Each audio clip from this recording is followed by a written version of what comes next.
Друзья, Микул вот в такой коробочке. Вот он такой, M2 Pro. Что я могу сказать? На Google TV сертифицированный. Сказать интересный не скажу, потому что я скажу обыкновенный. И обыкновенный он по многим причинам. Да, здесь есть Netflix, есть 4K Netflix, есть Netflix Dolby Atmos, с сертификацией Dolby Audio. Но есть у нас и другой момент, что его цена, например, вылазит за какие-то немыслимые для меня пределы по отношению к его конкурентам. Например, тот же самый Mi Box последней ревизии, да, который третьей генерации, извините меня, он стоит дешевле и он намного лучше. Но что это за TV Box, M2 Pro, на каком он процессоре, что он может, мы разберем в сегодняшнем обзоре на канале Технозон. Поехали!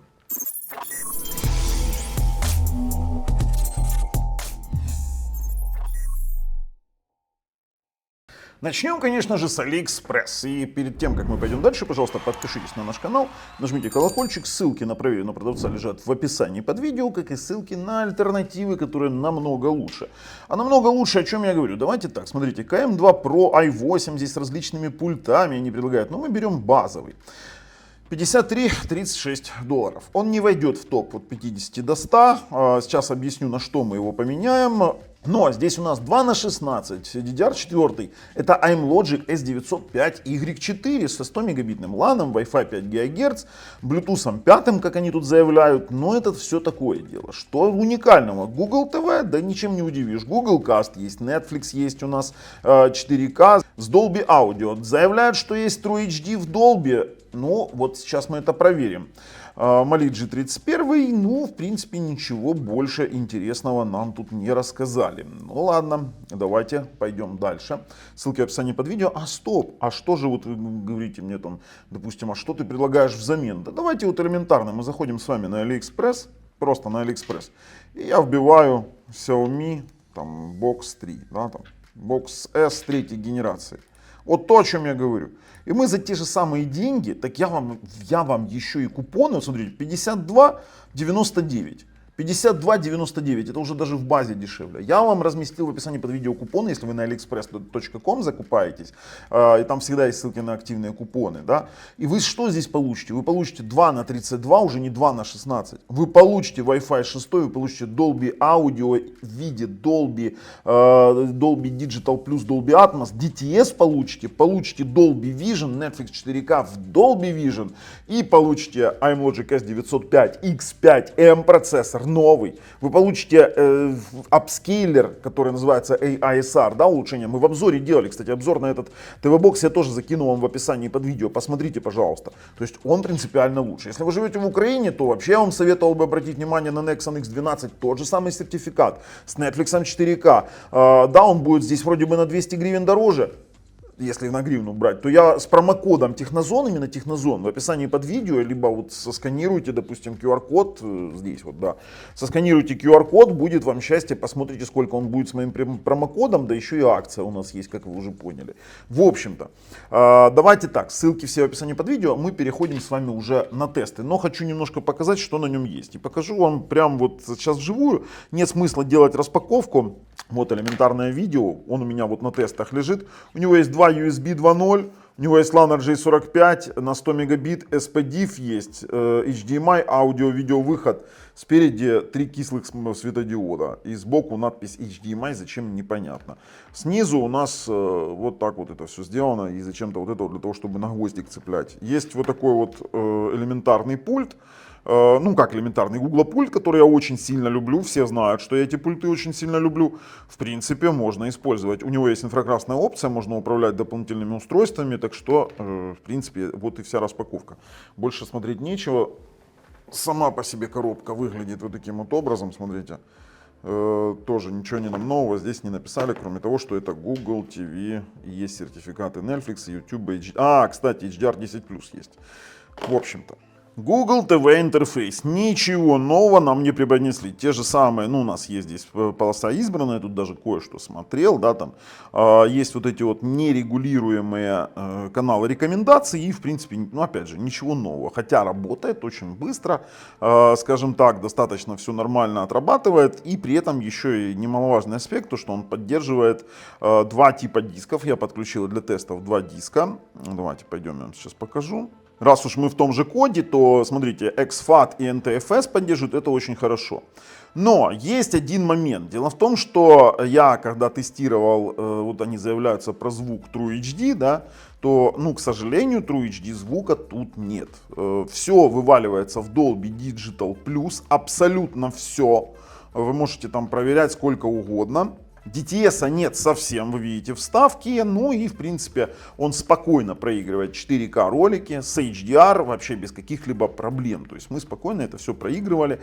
И тут уж через USB у нас никаких ограничений не оказалось, поэтому спокойно он работает. В коде мы не получили звук, хотя коде это основной инструмент для получения всестороннего звука, мы не получили ничего, кроме Dolby Digital Plus и Netflix. Выводил у нас Dolby Atmos, ну смотрите, мы заходим в Netflix, выводил Dolby Atmos через Dolby Digital Plus, в принципе, сам по себе Netflix 4К Dolby Atmos, пожалуйста, показывает, при этом еще и в HDR. Если говорить про AIDA 64, то тут опять же у нас не было никаких сюрпризов, тот же самый Skyward Digital, и это все очень сильно похоже на тот же самый Kick PKP1, только в варианте Google TV немного недоделанный. Вот как-то так. Центральный процессор Cortex A35 по 2 ГГц, 4 ядра. За отображение отвечает Mali G31. Ну и тут у нас есть даже Connect 867 мегабит, Wi-Fi 5 ГГц. Android 11. И у нас, смотрите, по температуре доступа нет. Но у нас есть, в принципе, все... Ну, смотрим все кодеки, которые необходимы. Logic кодеки, пожалуйста, они все есть. AV1 и тому подобное. Также у нас не возникло никаких вопросов при проигрывании YouTube. При воспроизведении 4К HDR роликов он отрабатывал отлично в AV1 кодеке. Ну вот я сейчас остановлю чуть-чуть, включу вам диагностическое окно, для того, чтобы вы увидели, что в VP9 SDR он тоже воспроизводит хорошо. Тут я как бы вообще вопросов никаких к нему не предъявляю. К тому же он работает с различными скоростями воспроизведения, как в принципе любой сертифицированный более-менее TV-бокс. Давайте перезапустим, чтобы вы увидели, как это все работает. Пожалуйста, запустили. Отработало, все работает в ноль-дропном режиме, без каких-либо проблем и тормозов. Также он отлично отрабатывает HLG потоки, да, то есть что мы через HLG проверяем? Мы обычно так проверяем IPTV потоки, да, то есть у нас, пожалуйста, HLG пошел, 0 дропов, вообще даже стартовых нет. Здесь они оптимизировались неплохо.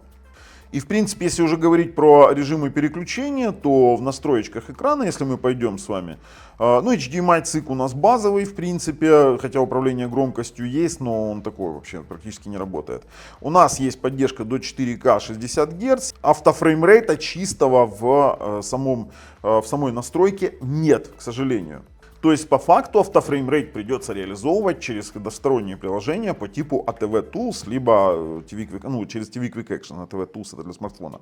Через TV Quick Action. Но это можно сделать. Большим плюсом есть настройка кнопок в пульте дистанционного управления. То есть ты просто-напросто берешь и управляешь своим телевизором как дополнительным устройством. Берем там, добавляем устройство, например, саундбар, и можем управлять LG саундбар. Да, и можем управлять громкостью, питанием, источник сигнала. Это все тоже поддерживается, за это огромный плюс.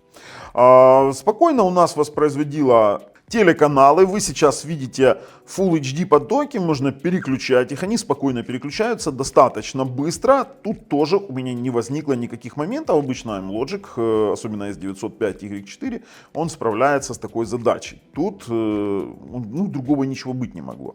Также в принципе будут работать все стриминговые сервисы, по крайней мере мы пробовали все украинские стриминговые сервисы, они отрабатывают отлично, включая, кстати, Netflix. По сетевым модулям, если пойти, допустим, в аналите, мы сейчас увидим с вами 5 гигагерцовый тест. В принципе, на внешний мир. Сетевые модули отличные. Я не могу сказать, что за эту цену здесь какие-то плохие модули. Смотрите, у нас он спокойно достигает 400 мегабит.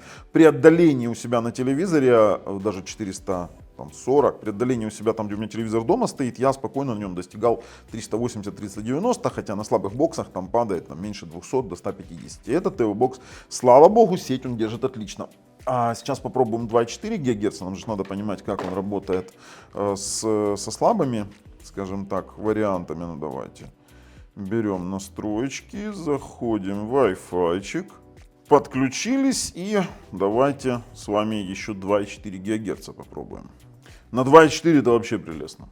Это прелестно. Но для меня, вот я вам сразу говорю свое мнение, этот бокс является очень проходным. Очень проходным в плане того, что за эти деньги можно получить больше, лучше, интереснее.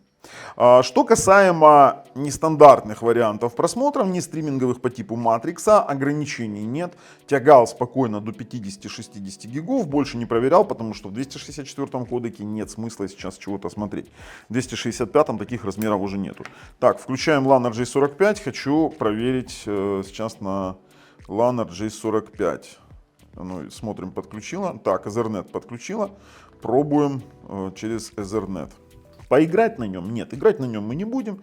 2/16 не та конфигурация, которая нам располагает для того, чтобы поиграть. Да и процессор уже слабоват, откровенно говоря. LAN RJ45 на 100 мегабит, конечно же, спокойно отрабатывает. Тут тоже у меня вопросов не возникло. Давайте сейчас там еще одну штучку вам покажу. И в принципе могу делать выводы. Сейчас мы попробуем еще голосовой поиск внутри приложения и снаружи. Конечно же, мы должны проверить все сертификационные моменты по типу Chromecast. 93/93, идеально.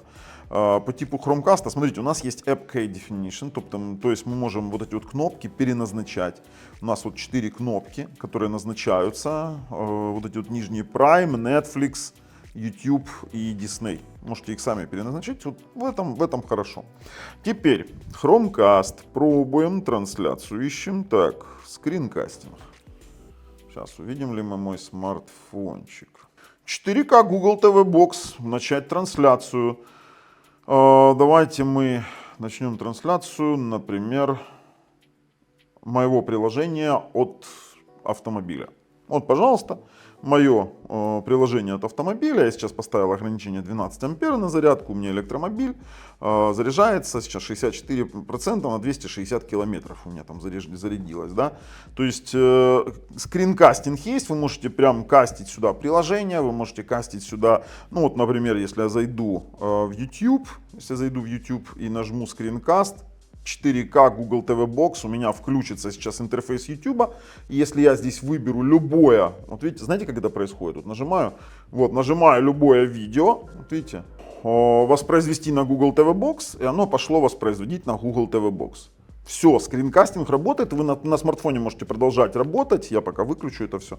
Вы можете продолжать на смартфоне работать, и у вас будет скринкаст. Отлично. По голосовому поиску. Ага, он у меня только инициализируется.